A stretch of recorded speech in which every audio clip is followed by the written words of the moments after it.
UP के CM Yogi Adityanath Japan दौरे पर हैं, जहां उन्होंने मैग्लेव ट्रेन में सफर किया और क्या कुछ अपडेट है देखिए। यूपी सीएम सिंगापुर के बाद जापान यात्रा पर हैं। इस दौरान उन्होंने सबसे फास्ट मैग्लेव ट्रेन में सफर किया। इस सफर में ट्रेन की एवरेज स्पीड 500 किमी प्रति घंटा थी। सीएम योगी ट्रेन में बैठकर काफी उत्सुक दिखाई दे रहे थे। उन्होंने 10 मिनट में 100 किमी का सफर तय किया। इस अनुभव को साझा करते हुए मुख्यमंत्री ने इसे भविष्य की यात्रा बताया। योगी आदित्यनाथ ने अपने सोशल मीडिया हैंडल से एक तस्वीर शेयर कर लिखा, माउंट फूजी जापान की सबसे ऊंची चोटी और यूनेस्को वर्ल्ड हेरिटेज साइट है, जो लगन, अनुशासन और आध्यात्मिक संतुलन का एक प्रतीक है। जापान की हमेशा रहने वाली सुंदरता और सांस्कृतिक गर्व के प्रतीक शानदार माउंट फूजी को धूप वाले दिन देखना मेरा सौभाग्य है।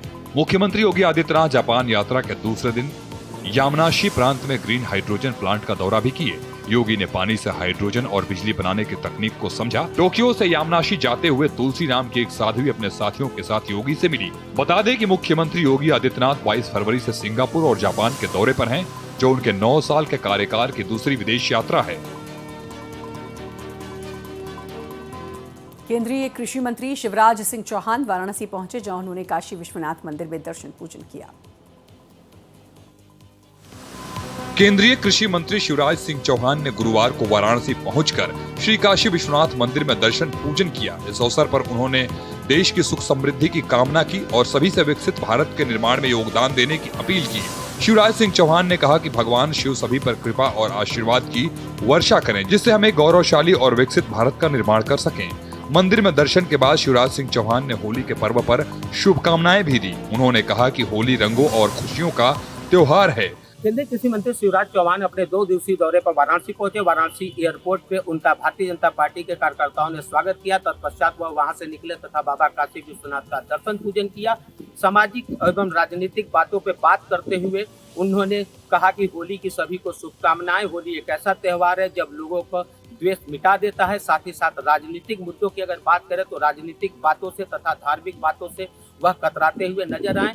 विमलेंद्र राय, भारत एक्सप्रेस, वाराणसी। उत्तर प्रदेश की राज्यपाल आनंदीबेन पटेल गुरुवार को मिर्जापुर पहुंची, जहां उन्होंने मां विंध्यवासिनी विश्वविद्यालय के प्रशासनिक भवन का निरीक्षण किया।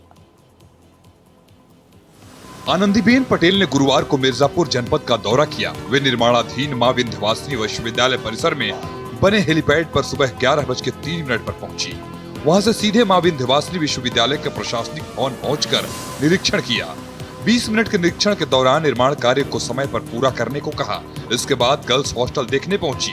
वहां लगभग 15 मिनट का निरीक्षण कर व्यवस्थाओं को देखने के साथ ही छात्राओं की सुरक्षा पर विशेष ध्यान का निर्देश कार्यदायी संस्था और विश्वविद्यालय प्रशासन को दिया। इसके बाद कुलपति और विश्वविद्यालय के अधिकारियों के साथ बैठक के लिए सभागार में गई। निरीक्षण के दौरान राज्यपाल ने विश्वविद्यालय परिसर का भ्रमण कर चल रहे निर्माण कार्य, शैक्षणिक व्यवस्थाओं और आधारभूत संरचना की समीक्षा की।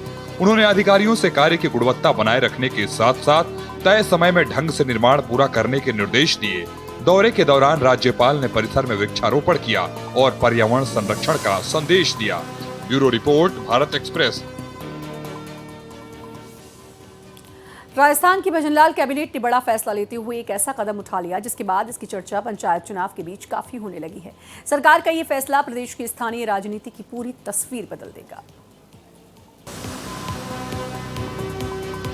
राजस्थान में पंचायत और निकाय चुनाव से पहले बड़ा बदलाव किया गया है। भजनलाल सरकार ने पंचायत और निकाय चुनाव लड़ने की योग्यता में बड़ा बदलाव किया है। इसके तहत अब राज्य में 2 से अधिक संतान वाले भी स्थानीय चुनाव लड़ सकेंगे, यानी अब 2 से ज्यादा बच्चे वाले भी सरपंच और पार्षद बन सकेंगे। साल 1995 से लागू 2 से अधिक संतान वाले उम्मीदवारों पर लगी चुनावी पाबंदी को हटाने के लिए सरकार ने संशोधन बिल को मंजूरी दे दी है। इस फैसले के बाद अब वे लोग भी निकाय और पंचायती राज चुनाव लड़ पाएंगे, जो इस तकनीकी नियम के कारण दशकों से चुनावी मैदान से बाहर थी। संसदीय कार्य मंत्री जोगाराम पटेल ने बताया कि 2 से अधिक संतान पर चुनाव लड़ने का प्रतिबंध तब लागू किया गया था जब जनसंख्या विस्फोट पर नियंत्रण की जरूरत थी। साल 1991 से 94 के बीच प्रजनन दर 3.6 थी, जो वर्तमान में घटकर 2% रह गई। इन प्रावधानों का प्रत्यक्ष प्रभाव अब कम होता जा रहा है। ऐसे में भजनलाल सरकार ने अब राजस्थान पंचायती राज अधिनियम 1994 की धारा 19 और राजस्थान नगरपालिका अधिनियम 2009 की धारा 24 में संशोधन करने का निर्णय लिया है। लतांश पटेल, भारत एक्सप्रेस। बिहार विधानसभा के बजट सत्र में हंगामा देखने को मिला है। महागठबंधन के विधायकों ने खूब प्रदर्शन किया। क्या है पूरा मामला, देखिए। बिहार विधानसभा के बजट सत्र में अब केवल एक दिन का समय बाकी है। 27 फरवरी को सत्र का अंतिम दिन है। उससे पहले गुरुवार को सदन की कार्रवाई शुरू होने से पहले पोर्टिको में विपक्ष का जबरदस्त विरोध प्रदर्शन देखने को मिला। महागठबंधन के विधायकों ने राज्य सरकार की नीतियों के खिलाफ जमकर नारेबाजी की और कई जनहितकारी मुद्दों पर सरकार को घेरा। विपक्षी विधायक राज्य के गरीब नागरिकों को कम से कम 3 डिसमिल जमीन देने की मांग प्रमुखता से उठाते दिखे। इस दौरान विधायक तख्तियां लेकर वहां नारेबाजी करते दिखे। विपक्ष की प्रमुख मांगों में गरीबों के आवाज से जुड़ा मुद्दा छाया रहा। पूरी तरह से उल्लंघन किया जा रहा है और नीतीश कुमार जी टुप्पी साधे हैं और बुलडोजर लेके गरीबों को भोपी उजारे जा रहा है। हमारा मांग है कि जो दीनबंधु उपाध्याय का अनुशंसा उस अनुशंसा को सरकार माने, एनडीए सरकार माने, लेकिन लड़ाई सड़कों पर होगी, जंग छिड़ेगा, एक बड़ी लड़ाई होगी।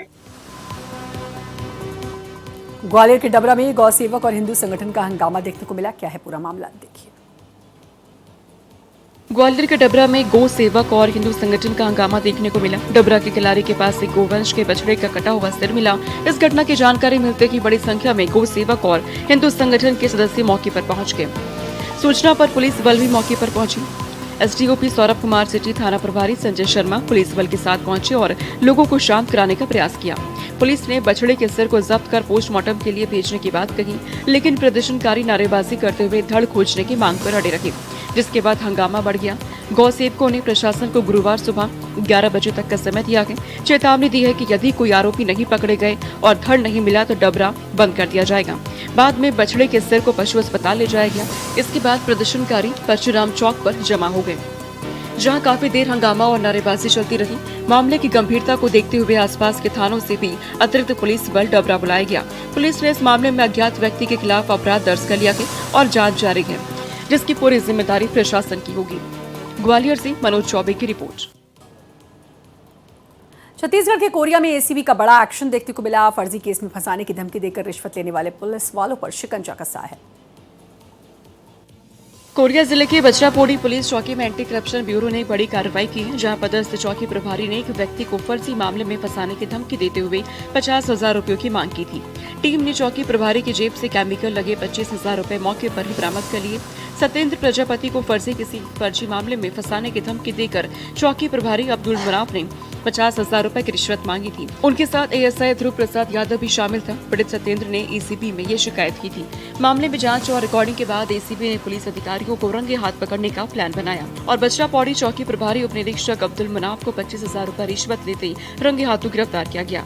वहीं सहायक उप निरीक्षक गुरु प्रसाद यादव को उनके निवास से हिरासत में लिया गया।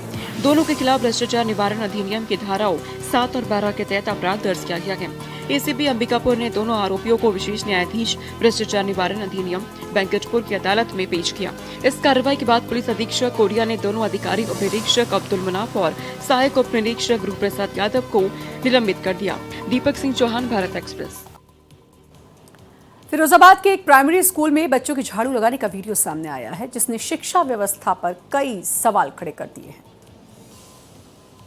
फिरोजाबाद के एक प्राइमरी स्कूल में बच्चों के झाड़ू लगाने का वीडियो सामने आया है। वीडियो कुशालपुर के एक प्राइमरी स्कूल का है। छोटे बच्चे हाथ में झाड़ू लेकर प्राइमरी विद्यालय के परिसर को साफ करते नजर आ रहे हैं। माँ बाप बड़ी उम्मीद के साथ स्कूल में बच्चों को पढ़ने के लिए भेजते हैं, लेकिन जिम्मेदार बच्चों से स्कूलों में पढ़ाई करवाने की जगह झाड़ू लगवाया जा रहा है। शिक्षा के बड़े बड़े वादे करने वाले कुर्सी में बैठकर आराम फरमा रहे हैं। बच्चों के उज्जवल भविष्य का सफाया कर रहे हैं।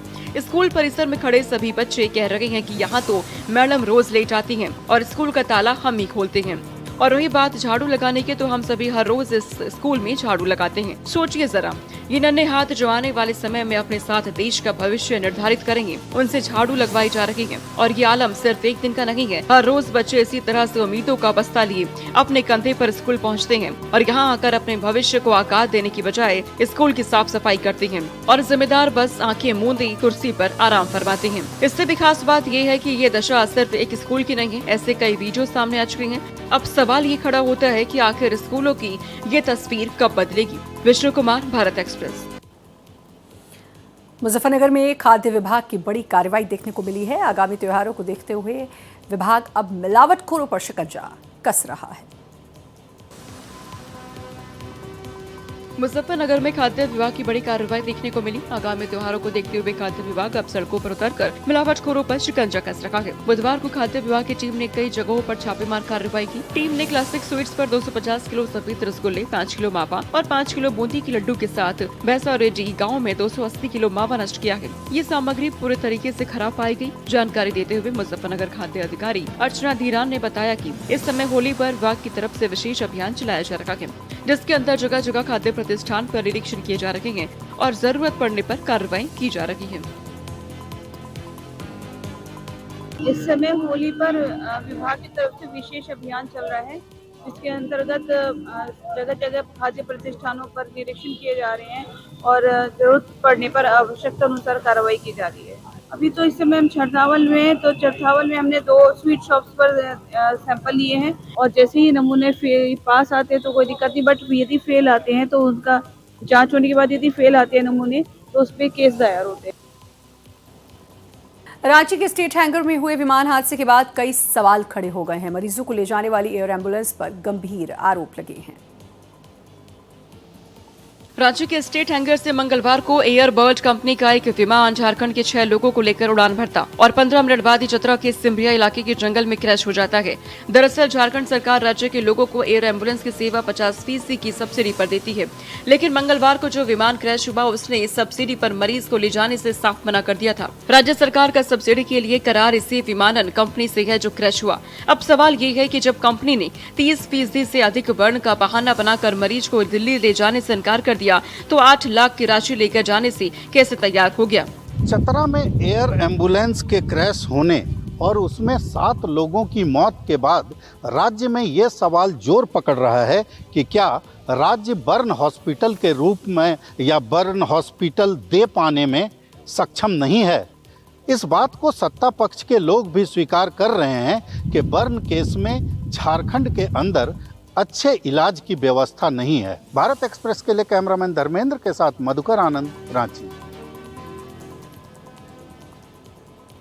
शहडोल में ऑनलाइन गेम खेलने की लत ने एक परिवार को तबाह कर दिया। एक युवक ने अपनी पत्नी, बच्ची को जहर दे दिया और खुद भी जहर खा लिया।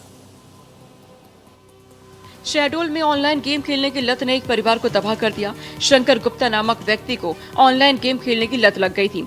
वह इस गेम में बड़ी रकम हार गया। हार लगातार बढ़ती जा रही थी। इस वजह से उस पर कर्ज भी हो गया था। लाखों रुपए गंवाने के बाद कर्ज और दबाव के चलते शंकर मानसिक रूप से काफी तनाव में रहने लगा था। शंकर ने मंगलवार रात आत्मघाती कदम उठाया। उसने पत्नी राजकुमारी गुप्ता और बेटी स्वाति को कोल्ड ड्रिंक में जहर मिलाकर पिला दिया। इसके बाद उसने खुद भी जहर खा लिया। कुछ देर में तीनों की हालत खराब होने लगी। उनके चीखें चिल्लाने की आवाज सुनाई देते ही पड़ोसी जुटने लगी। उन्होंने फौरन तीनों को अस्पताल पहुंचाया। इलाज के दौरान स्वाति की मौत हो गई। वहीं बुधवार शाम शंकर ने भी अपना दम तोड़ दिया। राजकुमारी का इलाज जारी है। उसकी हालत भी नाजुक बताई जा रही है। घटना के समय उसका बेटा घर पर मौजूद नहीं था, जिस वजह से वह सुरक्षित बच गया। वो ऑनलाइन गेम में काफी पैसे हार गया था। उस पर कर्ज भी हो गया था। इसी वजह से उसने ऐसा कदम उठाया। फिलहाल पुलिस बारीकी से जांच कर रही है ताकि वास्तविक कारणों का पता लगाया जा सके। अनिल कुमार, भारत एक्सप्रेस।